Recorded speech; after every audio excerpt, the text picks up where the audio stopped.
जय हिंद दोस्तों। I hope आप सभी लोग अच्छे होंगे और अपनी परीक्षा की तैयारी भी अच्छे से कर रहे होंगे। दोस्तों आज हम लोग जीके जीएस के खंड पॉलिटी से कुछ इंपॉर्टेंट प्रश्नों की चर्चा करेंगे जो आपके प्रतियोगी परीक्षा के लिए काफ़ी ज़्यादा महत्वपूर्ण होगा। आइए डायरेक्टली हम लोग अपने प्रश्नों को देखते हैं। जैसे सबसे पहला प्रश्न हमारा क्या पूछा है, ये पूछ रखा है आपसे, किस संविधान संशोधन अधिनियम द्वारा भारतीय संविधान में 9वीं अनुसूची जोड़ी गई थी। बच्चों ऐसा कौन सा संविधान संशोधन अधिनियम पारित हुआ था जिसके द्वारा भारतीय संविधान में 9वीं अनुसूची जोड़ी गई। तो इसका करेक्ट आंसर क्या होगा बच्चों, पहले संविधान संशोधन द्वारा। तो ऑप्शन नंबर ए में है, तो ऑप्शन नंबर ए इसका करेक्ट आंसर होगा। आते हैं अगले प्रश्न पर। अगला प्रश्न आपसे क्या पूछा है, ये पूछ रखा है, निम्नलिखित में से कौन संसद का अनन्य भाग नहीं है। बच्चों अगर बात करें राष्ट्रपति का तो आपको पता होगा कि संसद का अनन्य भाग है राष्ट्रपति।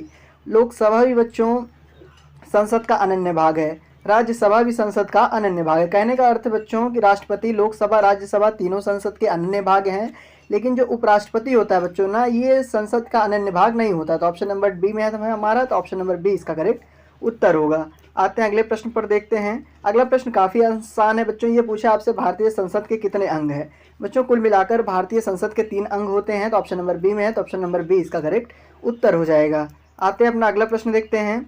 ये आपसे पूछ रखा है कि भारत के संविधान में मौलिक अधिकार किसका हिस्सा था या फिर बच्चों किससे ये जोड़ा गया। मतलब कहने का अर्थ है कि भारत के जो संविधान में मौलिक अधिकार है ये किसके ज़रिए आया था। ठीक, आपके ऑप्शंस क्या है, मूल संविधान का हिस्सा था। तो बच्चों जाहिर सी बात है कि आपका जो मौलिक अधिकार है वो मूल संविधान का हिस्सा होता है। तो ऑप्शन नंबर ए में ही, तो option number A he correct answer हो जाएगा। अगर बात करें बाकी ऑप्शंस की, बच्चों चौथे संशोधन के द्वारा जोड़ा नहीं गया था, ये एकदम गलत है। और ये संसद द्वारा 1952 में भी नहीं जोड़ा गया था, ये भी गलत है। और 42 जो 42वें संविधान संशोधन द्वारा जोड़ा गया था, ये भी गलत है। कहने का अर्थ है ये तीनों ऑप्शंस बच्चों इससे एकदम विपरीत हैं। आते हैं अपने अगले प्रश्न पर। अगला प्रश्न आपसे क्या पूछ रखा है, ये पूछा है कि मौलिक अधिकारों को लागू करने का दायित्व किस पर है। बच्चों मौलिक अधिकार को लागू करने का जो दायित्व है वो आपका उच्चतम न्यायालय पर भी है और उच्च न्यायालय पर भी है। कहने का अर्थ है ए और बी दोनों सही है। कहने का अर्थ ऑप्शन नंबर सी में दे रखा है उपयुक्त दोनों पर, तो उपयुक्त दोनों ही सही हो जाएगा इसका। आते हैं अपने अगले प्रश्न पर। अगला प्रश्न आपसे क्या पूछ रखा है, ये पूछा है आंध्र प्रदेश एक भाषाई राज्य के रूप में गठित कब किया गया था। बच्चों आंध्र प्रदेश एक भाषाई राज्य के रूप में कब गठित किया गया, तो इसमें से आपके ऑप्शन 1950 है, 53 है, 56 है और 61 है। तो इसका करेक्ट आंसर जो होगा बच्चों, क्योंकि ये 1953 में गठित किया गया था, तो इसीलिए करेक्ट आंसर भी इसका 1953 हो जाएगा। तो ऑप्शन नंबर बी में, तो ऑप्शन नंबर बी इसका सही उत्तर होगा। आते हैं अपना अगला प्रश्न देखते हैं। ये पूछ रखा है वह राज्य जहाँ विधान परिषद नहीं है।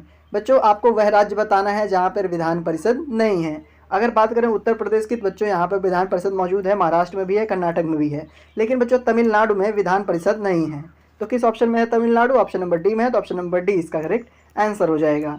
अगला प्रश्न आपका सिमिलर टू ऐसे ही है कि किस प्रदेश में इनमें से आपके पूछ रखा है कि विधान परिषद नहीं है। तो बच्चों विधान परिषद अभी आपने देखा उत्तर प्रदेश में, मैंने बताया कि विधान परिषद है, तो उत्तर प्रदेश तो इसका करेक्ट आंसर होगा नहीं। रही बात महाराष्ट्र में, यहाँ भी बच्चों विधान परिषद मौजूद है, तो ये भी इसका करेक्ट आंसर नहीं। बिहार में भी विधान परिषद है पर उत्तराखंड में विधान परिषद नहीं है, तो उत्तराखंड ही बच्चों इसका सही उत्तर हो जाएगा। आते हैं अपना अगला प्रश्न देखते हैं। अगला प्रश्न क्या पूछ रखा है आपसे, ये पूछा है कि भारत के उपराष्ट्रपति का चुनाव किया जाता है। बच्चों किसके द्वारा भारत के उपराष्ट्रपति का चुनाव किया जाता है। तो अगर बात करें संसद के सदस्यों द्वारा, तो संसद के सदस्यों द्वारा ही बच्चों किसका चुनाव किया जाता है, उपराष्ट्रपति का चुनाव किया जाता है। तो ऑप्शन नंबर ए में है, तो ऑप्शन नंबर ए इसका सही आंसर हो जाएगा। आते हैं अपने अगले प्रश्न पर। ये आपसे बच्चों क्या पूछ रखा है, ये पूछा है भारत के उपराष्ट्रपति के पद पर लगातार 2 बार कौन रहा। बच्चों दिए गए ऑप्शंस में से ऐसे कौन से उपराष्ट्रपति थे जो भारत के उपराष्ट्रपति पद पर 2 बार लगातार आसीत रहे। आपके ऑप्शंस क्या है, एस राधाकृष्णन है, दूसरा कौन दे रखा है बच्चों, श्री आर वेंकटरमण है, और शंकर दयाल शर्मा है, और वीवी गिरी है। तो बच्चों कौन लगातार 2 बार उपराष्ट्रपति के पद पर आसीत था। तो इसका जो करेक्ट आंसर होगा बच्चों वो आपका हो जाएगा एस राधाकृष्णन, क्योंकि यही ऐसे उपराष्ट्रपति हैं बच्चों जो लगातार 2 बार अपने पद पर आसीत रहे थे। मतलब कहने का अर्थ है उपराष्ट्रपति के पद पर आसीत रहे थे। तो ऑप्शन नंबर ए इसका करेक्ट उत्तर हो जाएगा। अगला प्रश्न देखते हैं। ये पूछ रखा है आपसे कि वह राज्य जहां विधान परिषद नहीं है। बच्चों ऐसा कौन सा राज्य है इनमें से जहां पर विधान परिषद नहीं है। कुछ देर पहले बच्चों इसका आंसर देखे थे, वही प्रश्न इसमें रिपीटेड हो गया है, क्योंकि उत्तर प्रदेश में भी, महाराष्ट्र में, कर्नाटक में और तमिलनाडु, बच्चों तमिलनाडु में आपका विधान परिषद नहीं है। तो ऑप्शन नंबर डी में तमिलनाडु है, तो ऑप्शन नंबर डी इसका करेक्ट आंसर हो जाएगा। आते हैं अपना अगला प्रश्न देखते हैं। अगला प्रश्न आपसे क्या पूछा है, इसमें पूछ रखा है निम्नलिखित में से किस प्रदेश में विधान परिषद नहीं है। बच्चों सिमिलरिटी वही प्रश्न रिपीट हुआ है, इसके लिए मैं माफ़ी चाहता हूँ। आते हैं अपने अगले प्रश्न को देखते हैं। अगला प्रश्न आपसे पूछ रखा है कि भारत के महान्यायवादी की नियुक्ति से संबंधित अनुच्छेद है। बच्चों भारत के महान्यायवादी का जो नियुक्ति होता है उससे इसमें संबंधित अनुच्छेद आपका कौन है। अनुच्छेद 76 से संबंध होता है बच्चों महान्यायवादी से। अनुच्छेद 76 आपका ऑप्शन नंबर सी में है, तो ऑप्शन नंबर सी इसका करेक्ट उत्तर हो जाएगा।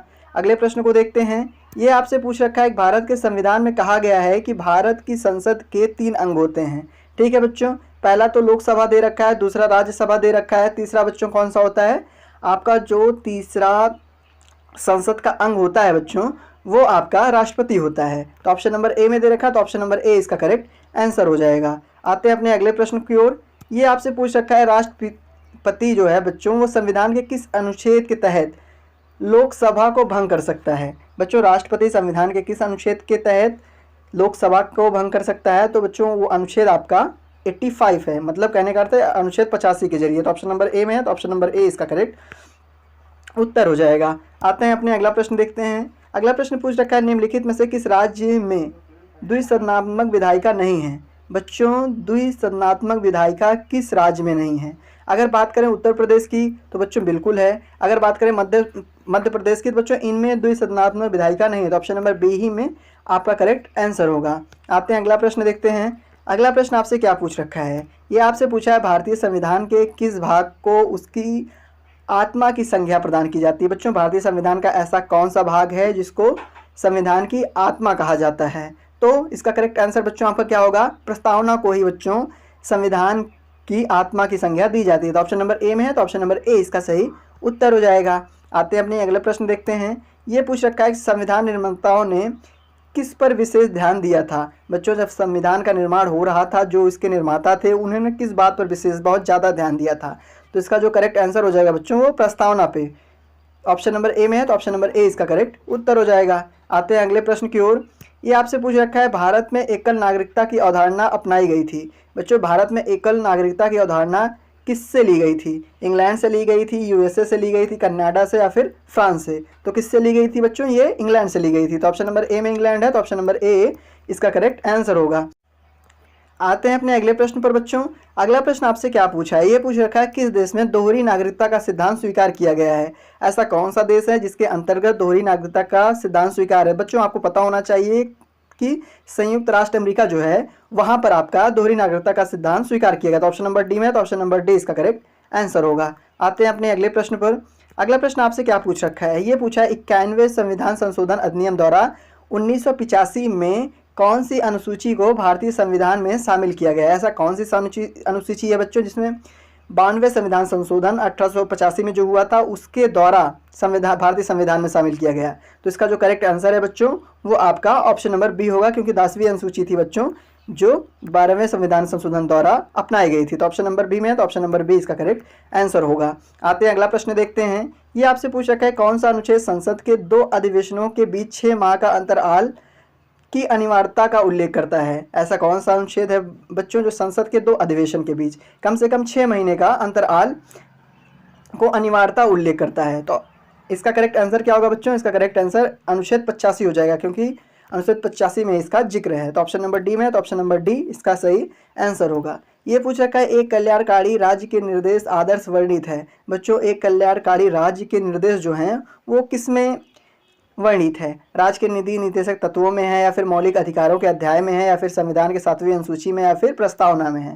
तो बच्चों इसका जो करेक्ट आंसर होगा वो राज्य के नीति निर्देशक तत्व में है। तो ऑप्शन नंबर ए में है, तो ऑप्शन नंबर ए इसका करेक्ट आंसर हो जाएगा। आते हैं अगले प्रश्न पर। ये आपसे पूछ रखा है निम्नलिखित में से किस राज्य में द्विसदनात्मक विधायिका नहीं है। ऐसा इनमें से कौन सा राज्य है जहाँ पर द्विसदनात्मक विधायिका नहीं है। तो इसका जो करेक्ट आंसर हो जाएगा बच्चों वो आपका मध्य प्रदेश हो जाएगा। ऑप्शन नंबर बी में है, तो ऑप्शन नंबर बी इसका सही उत्तर हो जाएगा। अगले प्रश्न की ओर आते हैं। ये आपसे पूछा है भारत के संविधान में अंतर्राष्ट्रीय सुरक्षा को प्रोत्साहन देना सन्निहित है। किसमें बच्चों, संविधान की प्रस्तावना में है, या नीति निर्देशक तत्व में, या मौलिक कर्तव्य में, या फिर 9वीं अनुसूची में है। तो इसका जो करेक्ट आंसर हो जाएगा बच्चों राज्य के नीति निर्देशक तत्व में हो जाएगा। तो ऑप्शन नंबर बी में है, तो ऑप्शन नंबर बी इसका करेक्ट आंसर हो जाएगा।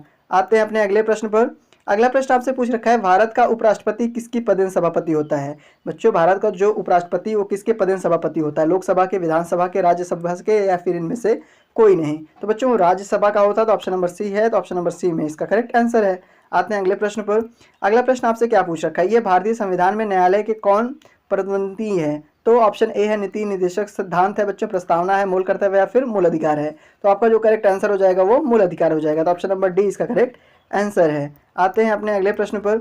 अगला प्रश्न आपसे पूछ रखा है कि संविधान का कौन सा अंश भारत के नागरिकों को आर्थिक न्याय प्रदान करने का संकेत करता है। बच्चों, संविधान का कौन सा अंश है जो भारत के नागरिकों को आर्थिक न्याय प्रदान करने का संकेत करता है। तो जो इसका करेक्ट आंसर होगा बच्चों वो नीति निर्देशक तत्व होगा, तो ऑप्शन नंबर ए में है, तो ऑप्शन नंबर ए इसका करेक्ट आंसर हो जाएगा। आते हैं अपने अगले प्रश्न पर। अगला प्रश्न कह रखा है कि बच्चों 73वें अमेंडमेंट अधिनियम द्वारा भारतीय संविधान में कौन सी अनुसूची जोड़ी गई थी। 73वें संविधान संशोधन अधिनियम द्वारा बच्चों भारतीय संविधान में कौन सी अनुसूची जोड़ी गई थी। तो इसका करेक्ट आंसर होगा बच्चों ऑप्शन नंबर सी, और क्योंकि 11वीं अनुसूची जोड़ी गई थी। आते हैं अपने अगले प्रश्न पर। ये आपसे पूछ रखा है कि भारत में कार्यपालिका का अध्यक्ष कौन होता है। बच्चों, भारत में कार्यपालिका का जो अध्यक्ष है वो राष्ट्रपति होता है, तो ऑप्शन नंबर ए में है, तो ऑप्शन नंबर ए इसका करेक्ट आंसर हो जाएगा। आई होप बच्चों आपको सभी प्रश्न अच्छे से समझ में आ गया होगा। मिलते हैं अपने अगले वीडियो में, धन्यवाद।